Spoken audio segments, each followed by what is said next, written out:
pasamos, entonces si no se preocupen, voy a tratar de no pasarme de la hora.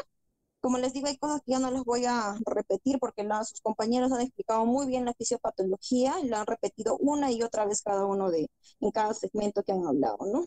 Ya.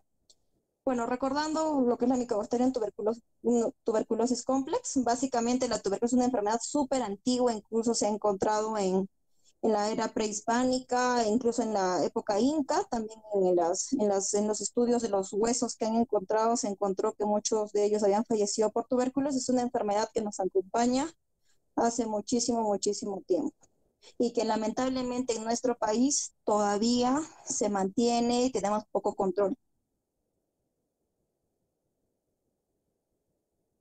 Una consulta áurea, ya, bueno, no sé qué pasa aquí ya.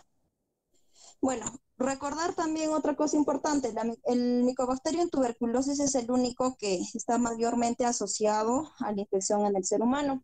Y si bien es cierto, tenemos otros tipos de micobacterios que son dentro de la familia que infectan a otros animales, como la oveja, la cabra, la vaca, el búfalo, como en algún momento ustedes también leerán sus rotaciones o como les hice leer a mi grupo de rotación, tiene que ver mucho el Mycobacterium bovis en la vacuna que nos ponen cuando recién nacemos y en el PPD, ¿no? Entonces algo súper importante que básicamente nos genera una inmunización para evitar las tuberculosis multisistémicas, ¿no?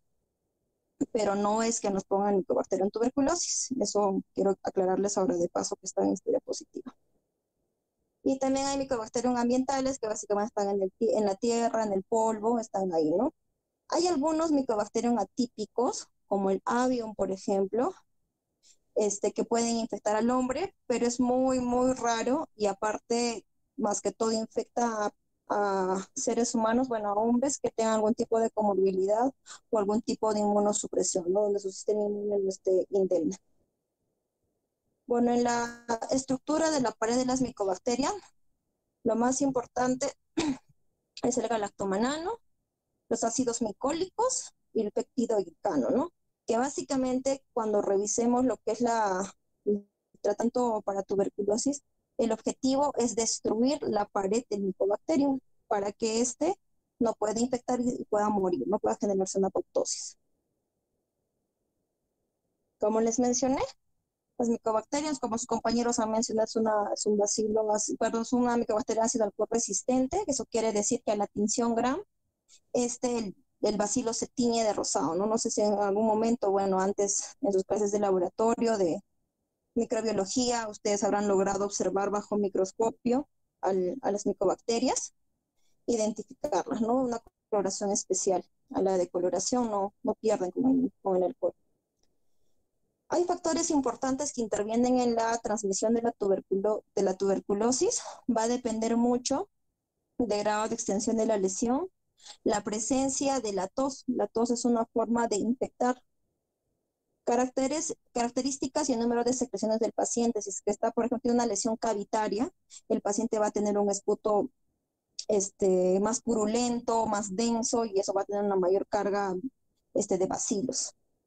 La virulencia de la cepa infectante, más adelante les voy a hablar un poquito de eso. Si bien es cierto, conocemos como una familia grande al Mycobacterium tuberculosis, hay algunas cepas súper importantes que generan una mayor virulencia, o sea, mayor infectividad, ¿no? Y va a depender también del número de bacilos presentes en el esputo. Ahí es donde catalogamos los BKs de esputo. Una cruz, dos cruces, tres cruces. Y cuando sea tres cruces, obviamente este paciente está en una fase muy infecciosa. Entonces, todos sus contactos van a tener más probabilidad de contagiarse. Y súper importante el antecedente si este paciente ha tenido algún tratamiento antituberculoso previo o si es que ha tenido tuberculosis hace tiempo, por ejemplo, ha sido dado de alta como curado y luego de 5, 10, 20 años vuelve a hacer una tuberculosis. En este caso hay que tomarlo con más detalle, ¿no? Porque está recayendo, es posible que sea el mismo como una TB latente que quedó o puede que sea reinfectado de otro tipo de bacilo, ¿no? Que también es un tuberculoso. Grado de extensión de la lesión, hablamos de en la tuberculosis diariamente más o menos se elimina de 7.2 millones de bacilos de Koch en una expectoración. La cavidad pulmonar nos indica que tiene más virulencia, o sea, tiene más infectividad de micobacterio, ¿no? Normalmente el bacilo demora en promedio de 13 a 18 horas en replicarse, entonces entenderán que cada día, si el paciente está infectado, se está reproduciendo, y más o menos en 3 semanas el paciente llega a tener 4 billones y ya se van a comenzar a ver, perdón, las lesiones pulmonares, ¿no? Recordar que dentro de las poblaciones del bacilo tuberculoso tenemos aquellos que afectan la parte extracelular, que básicamente se van a caracterizar por una reproducción activa, y la reproducción a nivel, perdón, y la infección a nivel intracelular, que su reproducción es básicamente lenta. Por eso es súper importante identificar qué droga trabaja mayormente a nivel intracelular y se encarga de matar a este tipo de bacilos, es la piracinamida. Y en la fase activa tenemos a la rifampicina en primer lugar y en segundo lugar a la isoniazida.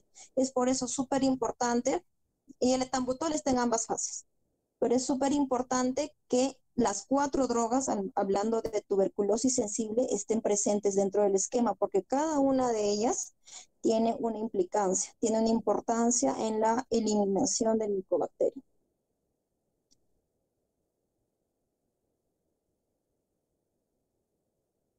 Lo más importante a recordar acá, hablamos de las gotitas de flujo, que son aquellas que miden menor a 5 micras, y recordar que la infectividad tanto en TB sensible, en TB MDR, es de la misma forma, o sea, la infectividad es igual, porque se pensaba antes que los pacientes que tenían MDR tenían menos capacidad de infectividad, pero no es así. En el XDR sí es diferente, su capacidad de infección es un poquito menos. También los niños, recordar que son paucibacilares, o sea, en sus secreciones no van a eliminar muchos bacilos, pero ellos tienden a infectarse más por contacto familiar, ¿no? Papá, mamá o algún contacto intradomiciliario. Recordando un poco de fisiología, recordar que aquellas partículas mayores a 10 micrómetros se quedan retenidas en la vía respiratoria.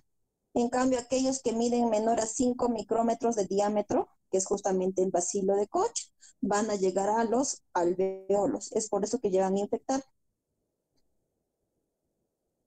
La virulencia de la cepa, como les digo, va a depender mucho de los genes que puedan tener. Más adelante vamos a ver. El principal que quiero que recuerden es la cepa de Beijing. Es uno de los más principales y más virulentos que tenemos hasta la actualidad.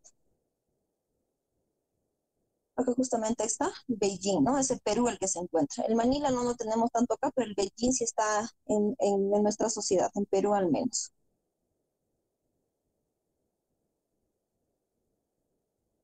Recordar que para que pueda producirse una infección de la tuberculosis se necesitan más o menos de 5.000 a 10.000 bacilos de Koch, para poder generarte un BK de esputo positivo, ¿no? Una cruz por lo menos. Recordar que algunos pacientes, como les mencionaba, por ejemplo, los niños, los pacientes inmunosuprimidos, que no necesariamente van a tener un BK positivo, pero ellos por por ser paucivacilares, lo que se recomienda, según la norma técnica, incluso hasta ahora, todo paciente que tenga un BK positivo o paucivacilar, todos van a cultivo. Es obligatorio, porque justamente aquí es súper importante ver la sensibilidad. La resistencia natural. ¿Qué quiere decir esto? Hablemos de familias de los bacilos tuberculosos. Si bien es cierto, tenemos conocimiento de que, entre comillas, todos los bacilos, antes creíamos que para poder hacer una tuberculosis resistente, el paciente adquiría un bacilo sensible y luego en el tiempo el paciente fracasaba el tratamiento y hacía una resistencia a los antituberculosos y generaba una TBMDR o XDR, pero ahora se sabe que no necesariamente es así. El paciente se puede infectar como primo infección de una tuberculosis MDR o una tuberculosis XDR. Puede ser por contacto porque ya hay bacilos que ya están mutados en su parte genética que generan esa resistencia. Dentro de algunos factores que se han visto asociados a esto, se ha visto que la raza negra, por ejemplo, tiene más riesgo de hacer enfermedad grave. Respecto al sexo, las mujeres tenemos más riesgo de desarrollar resistencia a las drogas de primera línea. Y obviamente los extremos de la edad, más que todos los de la tercera edad, tienen más riesgo de hacer una tuberculosis multisistémica porque su sistema inmune está deprimido, ¿no? Los factores que dependen para la transmisión o infección de tuberculosis, tenemos la concentración, o sea, va a depender mucho a cuánto esté expuesto yo. Si tengo un contacto intradomiciliario que está tosiendo todo el tiempo, el bacilo se queda flotando en el ambiente, yo estoy ahí, voy respirando y eso me genera la infección, ¿no? Sin cambio, por eso se recomienda siempre que tengamos las ventanas aireadas, ambiente ventilado, con luz solar o luz ultravioleta si estuviéramos en un laboratorio, porque la luz ultravioleta y la luz solar también mata al Mycobacterium, o sea, con eso es suficiente. Es por eso que los factores de riesgo principales son el hacinamiento, ambientes cerrados, cárceles, asilos, donde la gente está hacinada y no hay mucha ventilación, ¿no?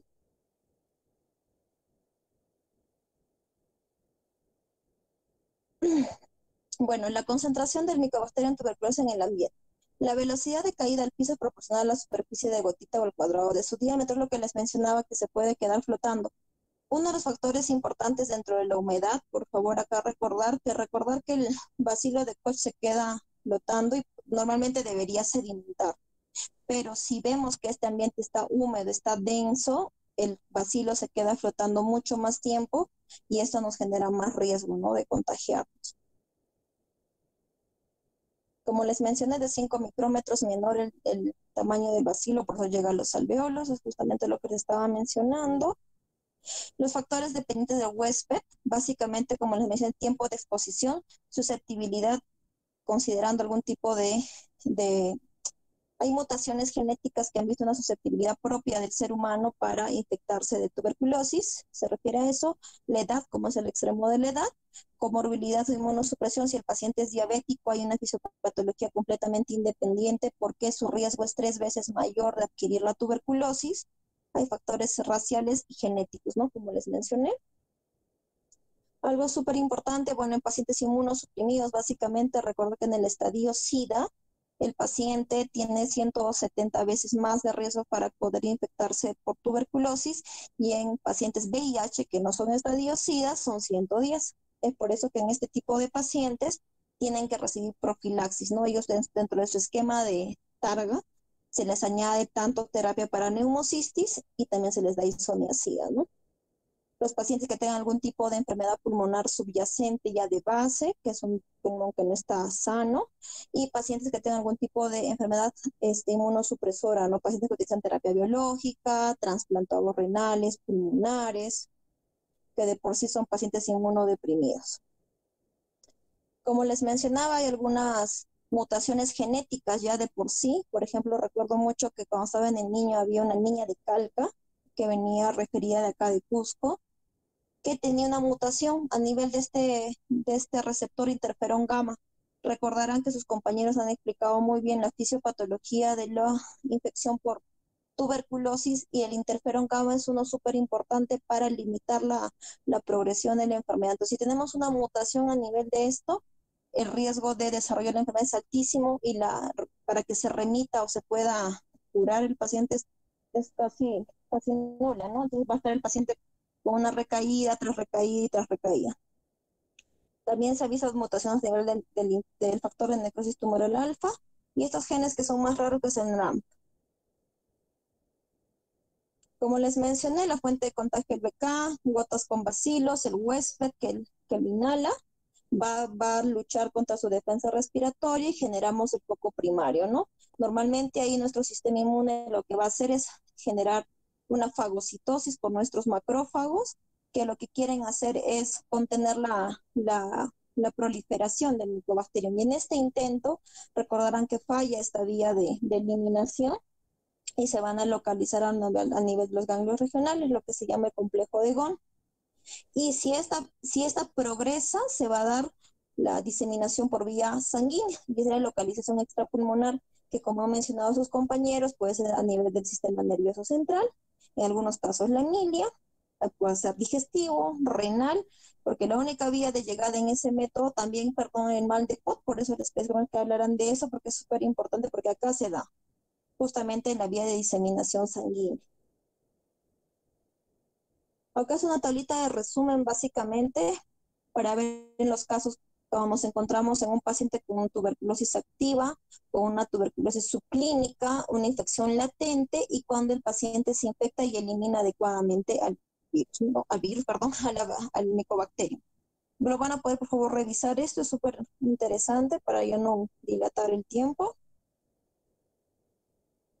Como les mencioné, la prima infección básicamente va a ser aérea por el ingreso de las gotitas de flush que van a contener al micobacterio. Van a llegar a los alveolos porque miden menor a 5 micrómetros. Y recordar que en porcentajes, básicamente del total de pacientes infectados, solo el 5% van a desarrollar la enfermedad a los pocos meses de infección. Mientras que el otro 5% estará en un intervalo más largo que va a quedar como una TB latente. Y muchos de ellos, o sea, solamente de ese total de 100, otro 5% va a llegar a ser una TB latente, ¿no? Los demás, su sistema inmune lo va a eliminar adecuadamente y como les mencioné en mi grupo también de rotación, o sea, ¿cuántos de nosotros en nuestras rotaciones de internado, de recientado, ustedes como alumnos, o sea, se habrán chocado con pacientes tuberculosos que ni siquiera sabían y han desarrollado su prima infección, ¿no? Igualmente, ese es un resumen de cómo ingresa el micobacterio, el fagosoma lo deglute, las células dendríticas hay una reacción de tratar de contener, ¿no? Pero en su intento fallido luego destruye al macrófago y se liberan los nuevos micobacterium que van infectando a las demás células y en ese intento de contener se va a formar el granuloma, ¿no? Igualmente acá, pero ya no estar hablando mucho de esto. Como les mencioné, el complejo de Go, que básicamente lo que va a infectar es los ganglios linfáticos y va a llegar al torrente sanguíneo, ¿no? Y que se va a dar la primera infección a nivel extrapulmonar.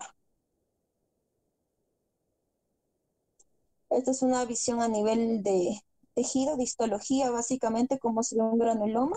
Esto puede ser a nivel de biopsias, tanto, por ejemplo, como mencionaron el mal de Pop, en el tuberculoma cerebral. En algunos casos se llega a hacer biopsias cerebrales porque no se sabe realmente si es un tuberculoma, si es un cáncer, y si se llega y se ven ese tipo de lesiones, ¿no? El macrófago y el calcium ahí.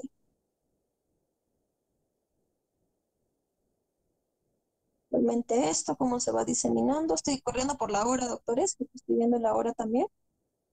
Ya, recordar esto.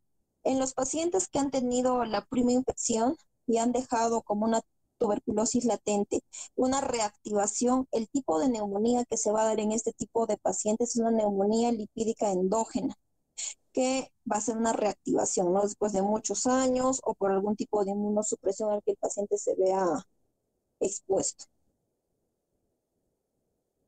Es lo que les mencioné, la TB postprimaria, que el 5% por esa neumonía gaseosa se puede formar una cavidad y el 95% se resuelve, ¿no? En la mayoría de casos, nuestro sistema inmune lo contiene adecuadamente, solo muy pocos llegan a desarrollar la enfermedad.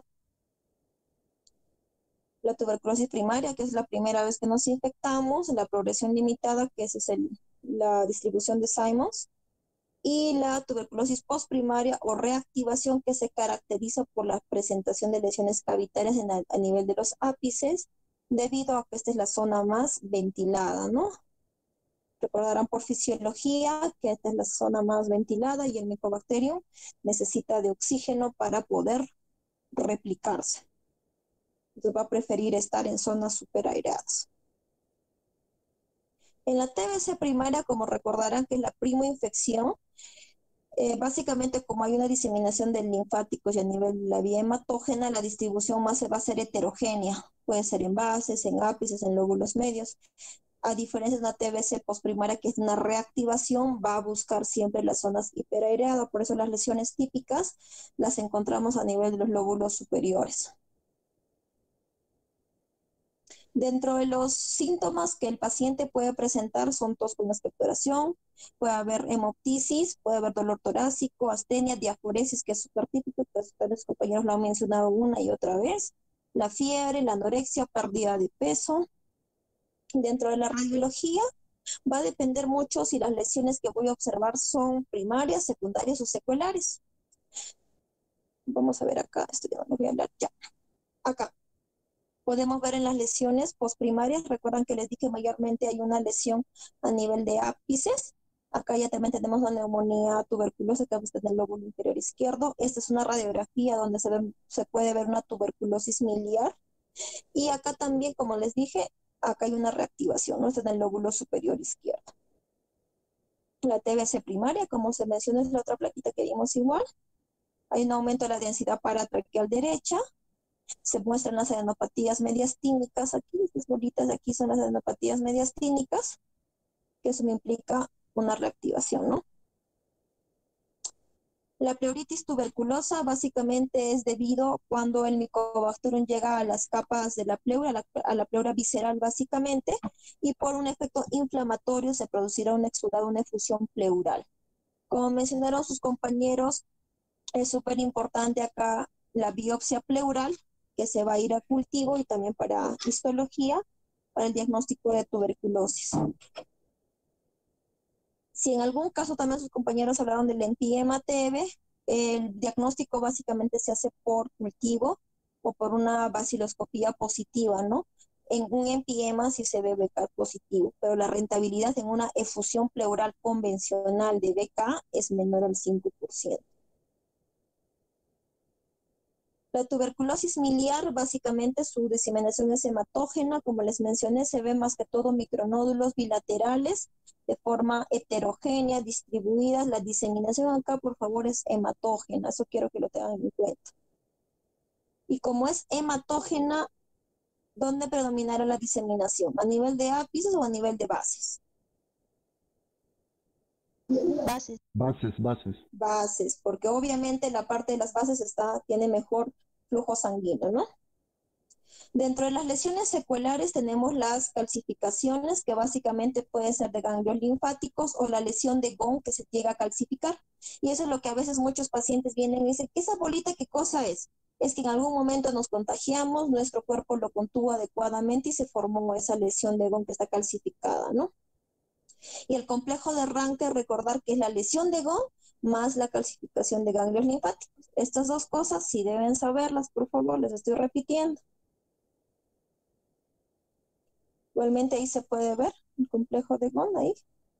El tuberculoma básicamente también es una calcificación del contenido del calcium, ¿no? Que se ha llegado a calcificar.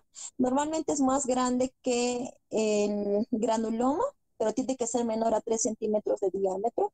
Mayormente se encuentra en los lóbulos superiores, pero también habla de lesión secular o enfermedad curada, como les decía, igual al granuloma. Solamente en tamaño se difiere.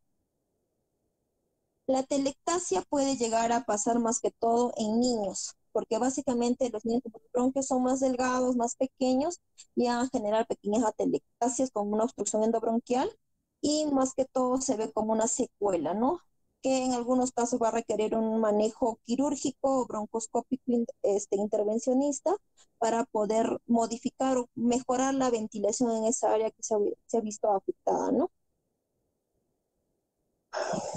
Las linfadenopatías calcificadas también son súper frecuentes, más que todo en niños. Eso es básicamente en niños, en adultos ya no los llegamos a ver, pero en niños sí es súper importante incluso para el diagnóstico del paciente, ¿no? La efusión pleural también ya les mencioné. En algunos casos, algunos pacientes después de haber completado el tratamiento, llegan a ser como una pleuritis crónica, que es un engrosamiento de la pleura visceral, que va a generar como que una obturación. Bueno, en este caso es como les digo, muy grande la lesión, ¿no? Les digo más que todo de forma común. Los pacientes recordarán en radiología que hablamos que se respete el ángulo costofrénico. Bueno, en este tipo de pacientes que tienen como antecedente tuberculosis pleural, van a tener obturación de ese ángulo. Entonces tienes que preguntar, ¿pero usted ha tenido, no ha tenido? Entonces como que hay que tomar eso, es súper importante en los antecedentes del paciente para no catalogarlo como patológico al momento. En esta parte básicamente hablamos ya de lesiones más secuelares, que pueden ser exudativas o fibrocaseosas, que son las lesiones cavitarias, que más que todo predominan en el lóbulo superior. Estas tenemos el riesgo de que se colonicen por aspergillus, entonces es por eso que llamamos exudativa. Entonces, en este tipo de pacientes, cuando la lesión está muy localizada en un lóbulo, a veces optamos por una cirugía para que el paciente no tenga recurrencia de hemoptisis, de misetomas. y algo que quede en algún tipo de paciente, esto ya es algo más grave, por así decirlo, ¿no? Es un fibrotórax, nosotros le llamamos fibrotórax, pero en este caso izquierdo, si pueden ver bien, esta es la tráquea, como está tan desviada, porque ha generado destrucción de todo el lóbulo superior izquierdo, que está generando una tracción de todo esto, del mediastino incluso, que genera una deformidad a nivel de la tráquea, de los bronquios, pero sí hay pacientes así, que va a depender mucho de cómo se dé la enfermedad, cuán extensa sea la lesión. Bueno, doctores, ya tratando de acabar para por lo menos esta parte, les dejamos pendiente lo que es tratamiento esquema sensible.